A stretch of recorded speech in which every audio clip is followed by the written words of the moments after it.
This film made me nostalgic for the panic attacks that I would have 5 minutes before going on stage, and I thank this movie for that. Live from Windsor, here are my immediate thoughts on Saturday Night.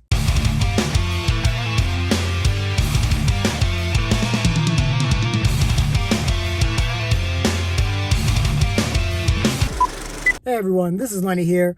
So I just got out of Saturday Night. This is the new comedy that was directed by Jason Reitman and co-written with him and Gil Kenan. They've been collaborating on the newer Ghostbusters movies. But this is the biopic of the first episode of Saturday Night Live that aired and the drama that led up to this. So I really like this movie. I'm just going to say that right from the bat. So this movie basically takes place on October 11th. And this film is commemorating the 49th anniversary of the premiere of Saturday Night Live that happened on October 11th, 1975.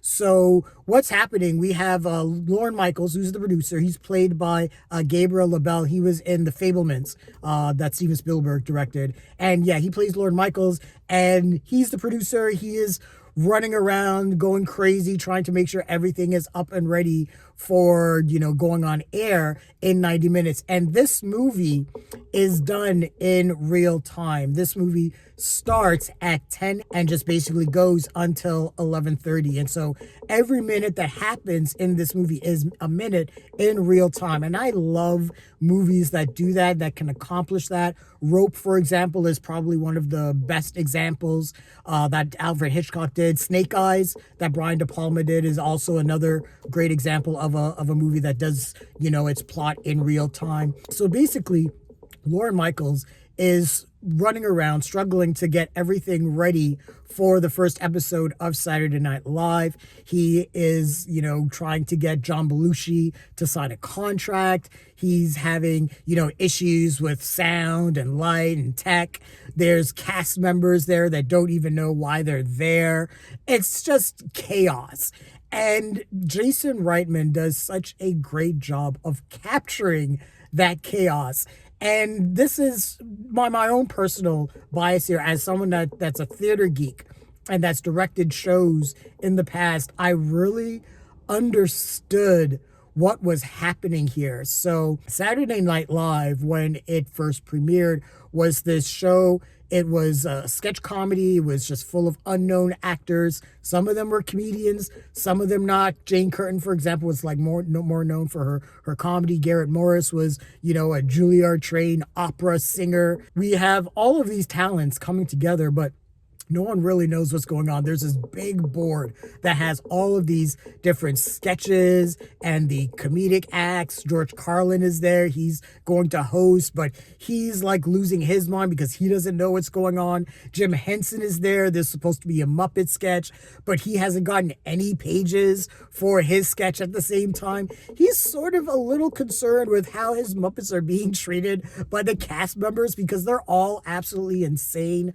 The head writer, Michael O'Donoghue, is, having, he's combating with one of the censors. Then you have Willem Dafoe showing up as one of the NBC execs, and he basically lets Lorne Michaels know right from the bat, listen, if this fails, we have a rerun of Johnny Carson ready to go.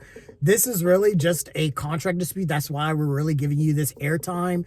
But, we're willing to have Johnny Carson do Saturday nights if that's what it takes. But hey, good luck. We don't expect you to succeed. Dick Ebersol, another one of the NBC executives, is there. He's trying to help Lorne Michaels. Lorne Michaels everything is just going wrong. And he's just really just trying to make it to 11:30. Jason Reitman does such a wonderful job of capturing the anarchy and the lunacy of putting together this first show. And this is a masterclass of acting as well. This movie probably has maybe my favorite ensemble of any film so far this year.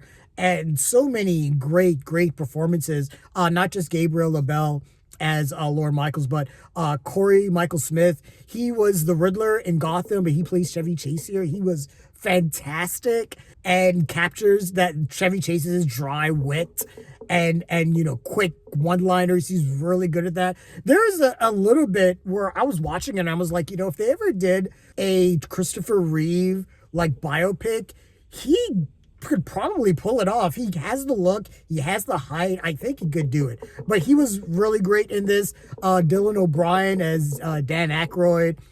We had Ella Hunt as Gilda Radner. She was fantastic as well. Matt Wood played John Belushi and really captured, Belushi's, unpredictability. Dan Aykroyd in this film, calls Belushi an anarchist. And, Belushi just disappears and just does his own thing. And like I said, there's this whole thing with him not signing the contract. And that's a big point of stress for Lorne Michaels. Lamorne Morris plays Garrett Morris, and he was great as well. Nicholas Braun plays both Andy Kaufman and Jim Henson, and you could not tell it was the same person. He played both roles so completely different. Kaufman with his, quiet, awkward humor. And then you had Jim Henson, who was also quiet in his own way, but really protective of his Muppets. And it's just both of them, both performances by the same actor was just such a great little bit of comedy. We also got some big name actors, not just Willem Dafoe, but J.K. Simmons shows up as Milton Berle, and he is amazing. And there's this one great, fantastic scene between Milton Berle and Chevy Chase. They're doing kind of like a back and forth. Milton Berle is basically telling Chevy Chase, hey, I am Mr. Television. I got a 95% of the United States television audience once watched one entire show that I did. What have you done, kid? You're nobody. The scene is just great. And J.K. Simmons and Cory Michael Smith both crackle together. Brad Garrett shows up as just kind of like a stand-up comic in a pivotal scene, but he was great.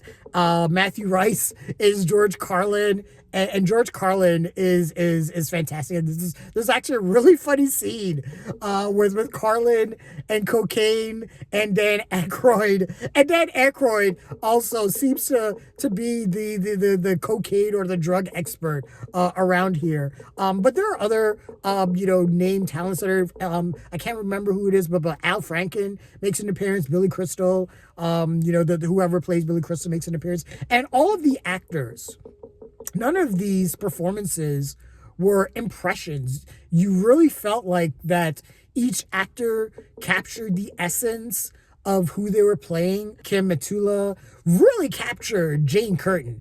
She did there's a scene with her and Garrett Morris, and she's doing kind of like her fake commercial kind of thing. And I'm watching this and I'm like, Jesus, wow, you really got that. That is Jane Curtin to a T.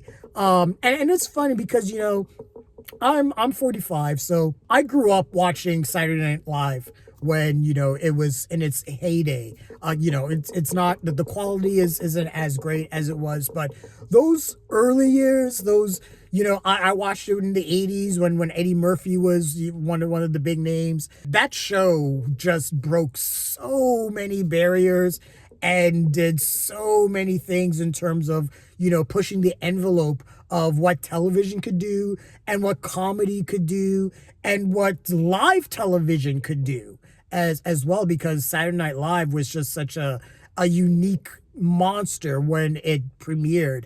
And this movie just captures that entire essence. And again, props to Jason Reitman and Gil Kenan. They wrote a script that feels very Aaron Sorkin-ish, where this is a walk and talk movie.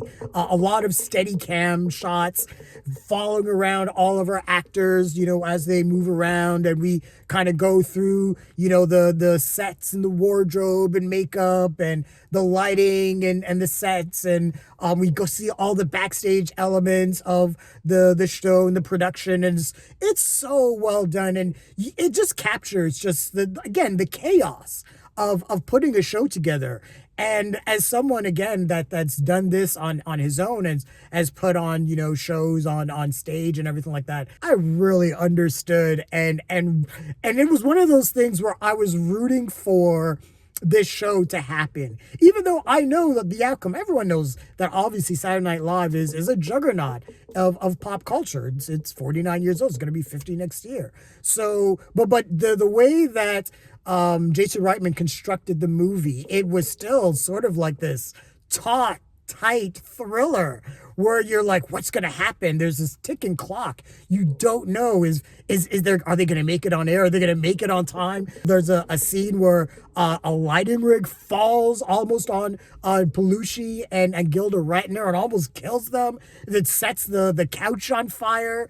The sound goes out. All the speakers goes out at one point. There are just moments of just insane tension. There's a great scene in a staircase between Gabriel LaBelle, who's playing Lorne Michaels, and Cooper Hoffman, who plays Dick Ebersol. And Ebersol is trying to explain to Michaels, hey, look, these guys want you to fail. This is what's up.